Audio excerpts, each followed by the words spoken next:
કેમ છો વિદ્યાર્થી મિત્રો? ઓનલાઈન એજ્યુકેશનમાં હું આપનું હાર્દિક સ્વાગત કરું છું. ધોરણ 8 નું પ્રકરણ 7 ઘન અને ઘનમૂળમાં આપણે પાઠ 3 માં વ્યાખ્યાઓ, સમજૂતી અને 1 થી 10 ના ઘન જોઈએ. અહીં આપણે પાઠ 4 ની અંદર શું શીખીશું? તો કે સ્વાધ્યાય 7.1 અને 7.2 ના અગત્યના દાખલાઓ શીખીશું. બરાબર છે? અને શીખવા માટે એક નોંધ આપણે જોઈ લઈએ. પૂર્ણઘન સંખ્યા અને પૂર્ણઘન નથી તેવી સંખ્યાની વાત કરીએ તો જે સંખ્યાના એકમના અંકમાં 1 4 5 6 9 કે 0 આવતા હોય તેવી સંખ્યા પૂર્ણઘન સંખ્યા જ હોય. ફરીવાર પુનરાવર્તન કરું છું, રિપીટ કરું છું. જે સંખ્યાના એકમના અંકમાં 1 4 5 6 9 કે 0 આવતા હોય તેવી સંખ્યાઓ પૂર્ણઘન સંખ્યાઓ જ હોય. જે સંખ્યાના એકમના અંકમાં 2 3 7 કે 8 આવતા હોય તેવી સંખ્યા પૂર્ણઘન સંખ્યા ન જ હોય. જે સંખ્યાના એકમના અંકમાં 2 3 7 કે 8 આવતા હોય તેવી સંખ્યા પૂર્ણઘન સંખ્યા ન જ હોય. ઓકે, તો તેને આધારે આપણે 216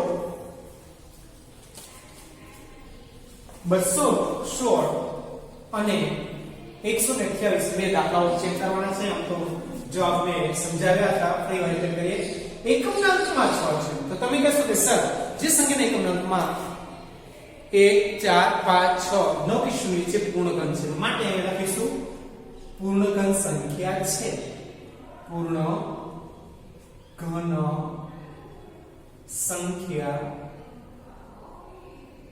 છે. ત્યાર પછી આવે છે આપણી પાસે 128 છે, તેનો એકમનો અંક 8 છે.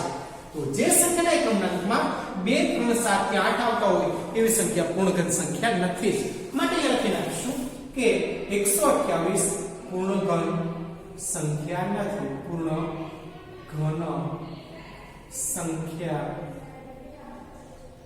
નથી. તો વિદ્યાર્થી મિત્રો, આ પ્રકારના દાખલાઓ તમે ખૂબ સારી રીતે ગણી શકો, તમને આવડી જ જાય તેવી આશા છે. આગળ જે દાખલા 2 થી શરૂઆત કરીએ. દાખલો બીજો, એનો પહેલો અને બીજો આપણે શીખીશું. તો દાખલા બીજા પાસે જે દાખલા બીજામાં પહેલું શીખતા પહેલા સૂચન જોઈએ કે એવી નાનામાં નાની સંખ્યા શોધો કે જેથી આપેલી સંખ્યા સાથે ગુણવાથી મળતી સંખ્યા પૂર્ણઘન બને. નાનામાં નાની સંખ્યા ગુણવાથી, એનો અર્થ એમ થયો કે અહીંયા જે સંખ્યા તમને આપી હશે તે પૂર્ણઘન સંખ્યા તો ન જ હોય, તો જ આપણે ગુણવાથી એને પૂર્ણઘન બનાવવી પડે. તો દાખલા બીજાનો પહેલો જોઈએ. અહીં આપ્યા છે 243. દાખલો બીજો ચેક કરીએ. જ્યાં આપ્યા છે 256. ઓકે, ચલો આ બંને સંખ્યાને આપણે પૂર્ણઘન સંખ્યા બનાવવાની છે. બંને સંખ્યા પૂર્ણઘન નથી એ અહીંયા કહી દીધું છે. કઈ રીતે કહી દીધું છે?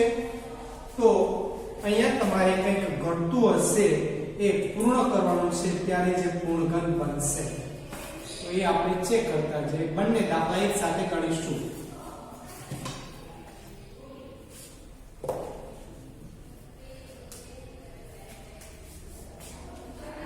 ઓકે, 243 એકમનો અંક 3 છે.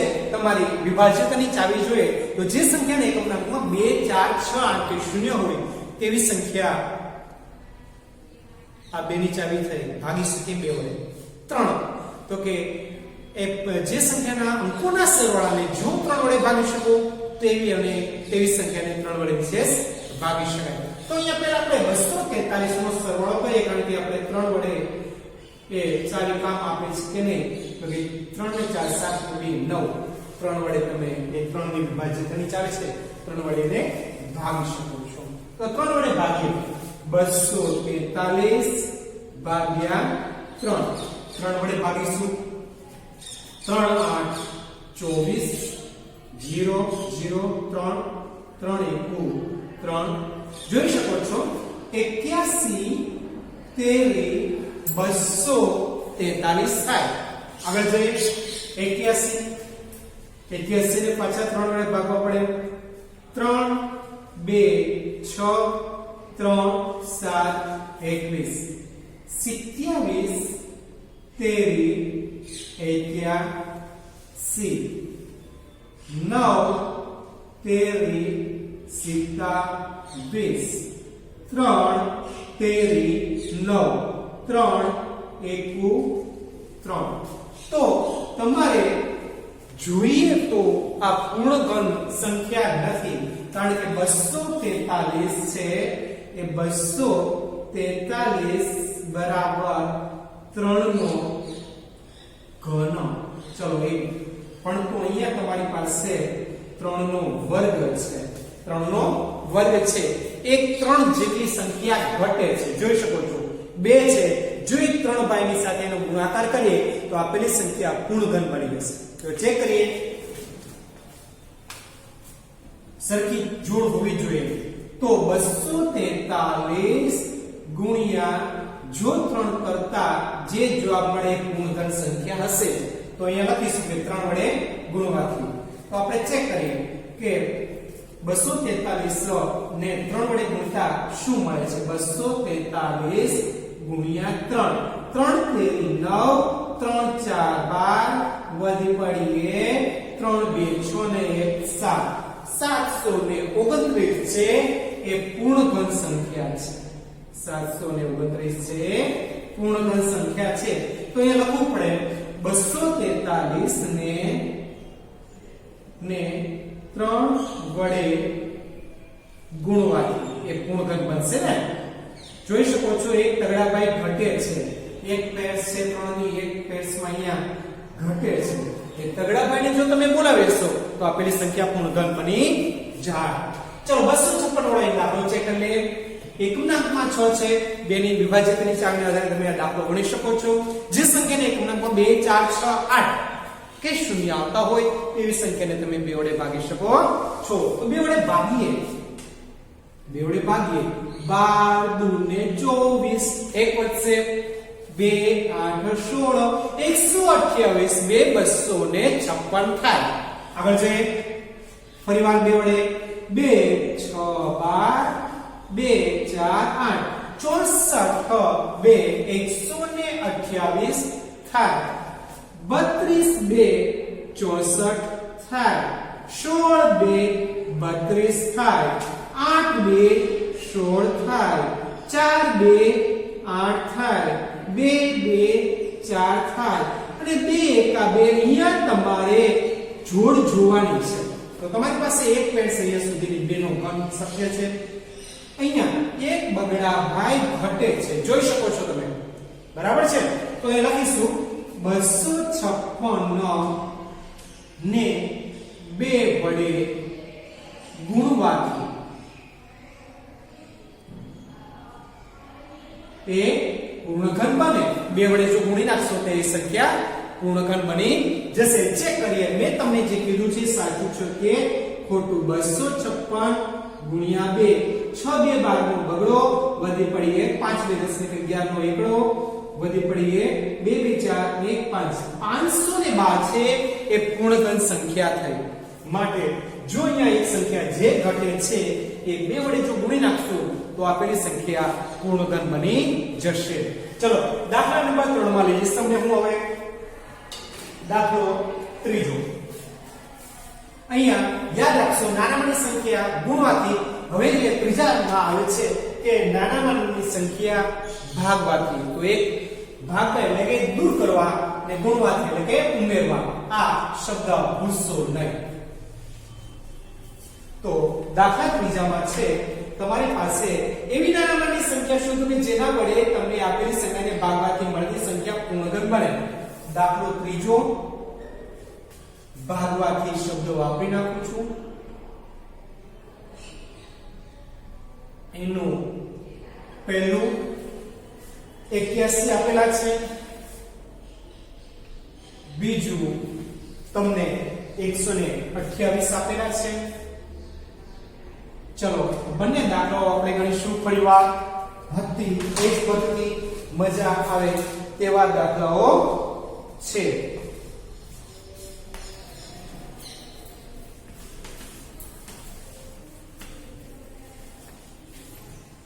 એક્યાસી અને 128 ના દાખલા બનાવવાના છે. આ 81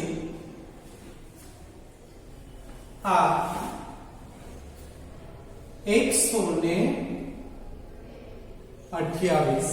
ચલો એકમનો અંક ચેક કરીએ તો એકમના અંકમાં 1 છે, માટે 2 ની વિભાજ્યતાની ચાવી એ કામ આપશે નહીં. 3 ની વિભાજ્યતાની ચાવી જોઈએ કે આપણી સંખ્યાના અંકોના સરવાળાને જો 3 વડે ભાગી શકાય તો તેવી અને તેવી સંખ્યાને 3 વડે વિશેષ ભાગી શકાય. તો અંકોનો સરવાળો કરી 8 + 1 એટલે કે 9 થાય, માટે 3 વડે ભાગી શકો છો. 3 વડે ભાગીએ 27 13 81. આગળ જઈએ 9 13 27. 3 13 9 3 1 3.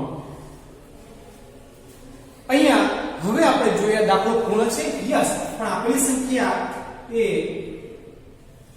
પૂર્ણઘન સંખ્યા જો અહીંયા તમારી પાસે એક પેર છે, આ તગડા ભાઈને જો તમે દૂર કરશો તો આપેલી સંખ્યા પૂર્ણઘન બની જશે. ઓકે, તો નાની સંખ્યા 81 ને 3 વડે ભાગતા, જો આપેલી સંખ્યાને 3 વડે ભાગી નાખીએ તો તે પૂર્ણઘન બને. ચેક કરીએ 81 ભાગ્યા 3 3 2 6 3 7 21. એનો અર્થ એ થયો આ 27 છે એ પૂર્ણઘન સંખ્યા છે. બરાબર છે, કારણ કે 3 9 27. તો તમે વધારેની સંખ્યાને દૂર કરશો એ તમારા પૂર્ણઘન બતાવશે. 81 ને 3 વડે ભાગશો તો એ પૂર્ણઘન સંખ્યા બની જશે. દાખલા નંબર 2 128. અહીંયા એકનો 8 હોવાથી 2 વડે ભાગી શકાય. 2 6 12 2 4 8 32 16 16 2 8 8 2 2 4 અને 2 1 ચેક કરીએ. ચલો અહીંયા સુધીની એક પેર છે, એક અહીંયા સુધીની પેર છે, 2 પેર છે. એક બગડાભાઈ વધારાના છે, માટે આપેલી સંખ્યાને કેટલા વડે ભાગીશું? 2 વડે. તો 128 ને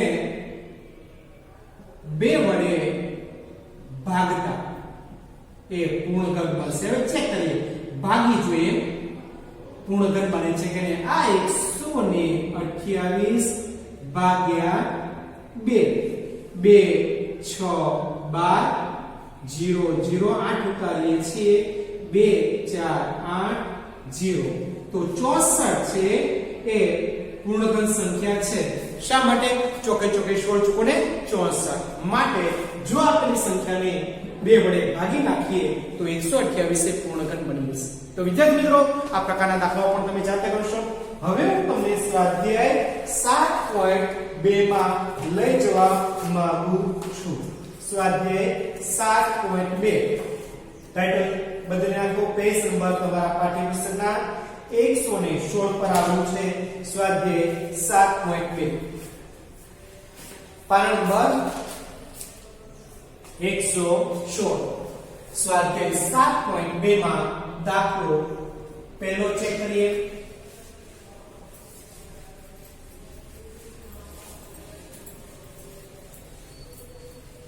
અહીંયા આપ્યું છે કે અવિભાજ્ય અવયવીકરણની રીતે તમારે દાખલા ગણવાના છે. અવિભાજ્ય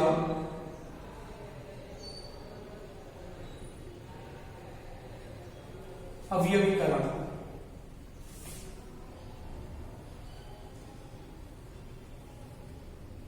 આ પદ્ધતિએ દાખલા ગણીશું. એટલે કે અવિભાજ્ય અવયવ પડે ત્યાં સુધી તમારે ફરજિયાત અવિભાજ્ય અવયવ પાડવા પડશે.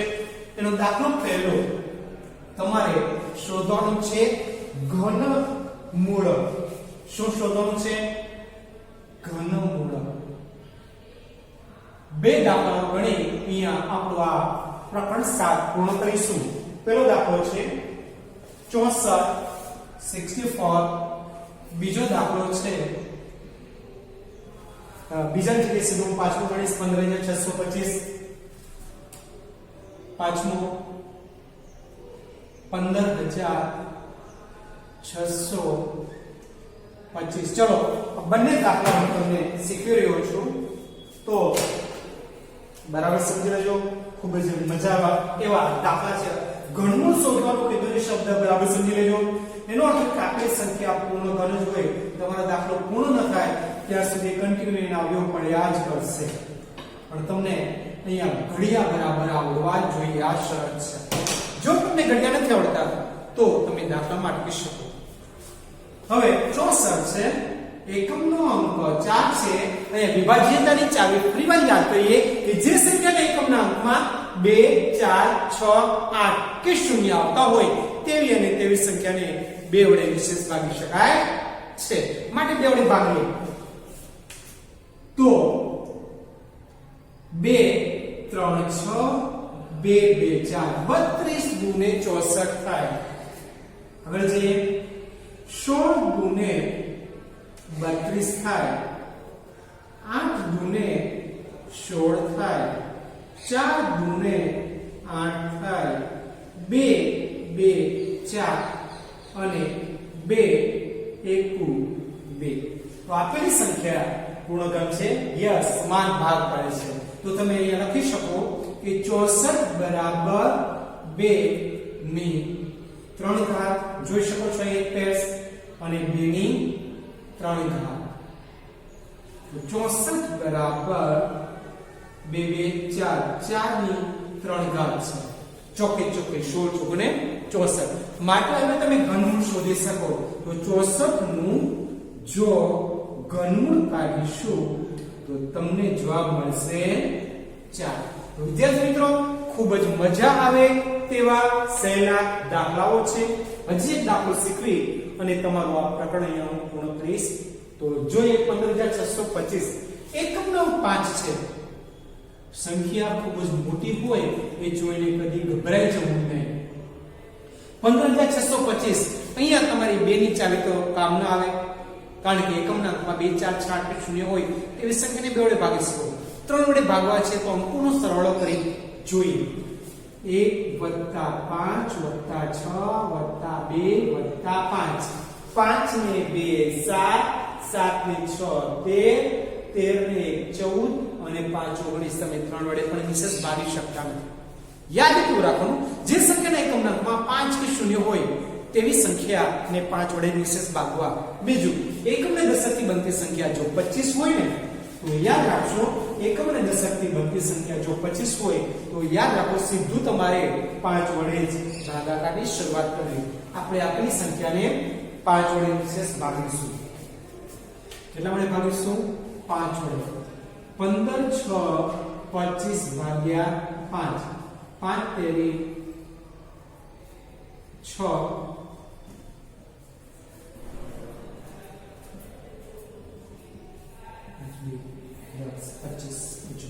3125 50 3100 3125 50 15625 થાય.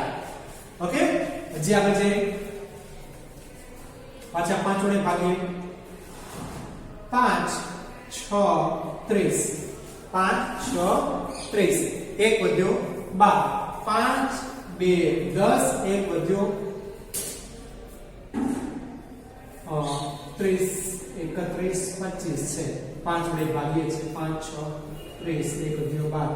5 2 10. 2 વધ્યા 25 25 625 50 3125 થાય. આગળ જઈએ. હજી 5 વડે શક્ય છે. 12 50 60. 2 વધ્યા 5 ઉતાર્યા 25 25 25 125 50 625 થાય. 5 વડે હજી શક્ય છે. 5 2 10 પચું પચું 25 25 પંચા 125 પચું પચું 25 પાંચ એકુ 5 તો અહીંયા જોઈ શકો છો આપેલી સંખ્યા પણ પૂર્ણ ઘન છે કારણ કે સમાન ભાગ કરે છે 5 ની 3 ઘાતનો 5 ની 3 ઘાત તો અહીંયા લખીએ 15625 બરાબર 5 ની 3 ઘાત ગુણ્યા 5 ની 3 ઘાત ફરીવાર નીચે કરીએ 15625 બરાબર 25 નો ઘન છે તો જો ઘનમૂળ શોધવું છે તો 15625 નું ઘનમૂળ કાઢીએ તો તમારી પાસે આવશે કે 25 તો એનો અર્થ કે 25 25 પંચા 125 અને 125 વગેરે વગેરે કન્ટિન્યુ તમે આગળ જશો એટલે કે હકીકતમાં આ 15625 નું ઘનમૂળ 25 થશે તો વિદ્યાર્થી મિત્રો આ પ્રકારના દાખલાઓ ખૂબ સારી રીતે તમે સમજી ગયા છો બાકી રહેતા દાખલાઓ તમારું હોમવર્ક છે હવે જ્યારે મળીશું ત્યારે નેક્સ્ટ લેક્ચરમાં નવા પ્રકરણ ચાલુ કરીશું તમને મેં સમજાવવાની પૂરા પ્રયત્ન કર્યા છે તમામ દાખલાઓ સારી રીતે ગણશો જો તમે અટકો છો તો જ્યારે ઓનલાઈન એજ્યુકેશન પૂર્ણ થતાની સાથે જે તમારી ક્વેરી હશે એ હું ચોક્કસ સોલ્વ કરીશ આવજો બાય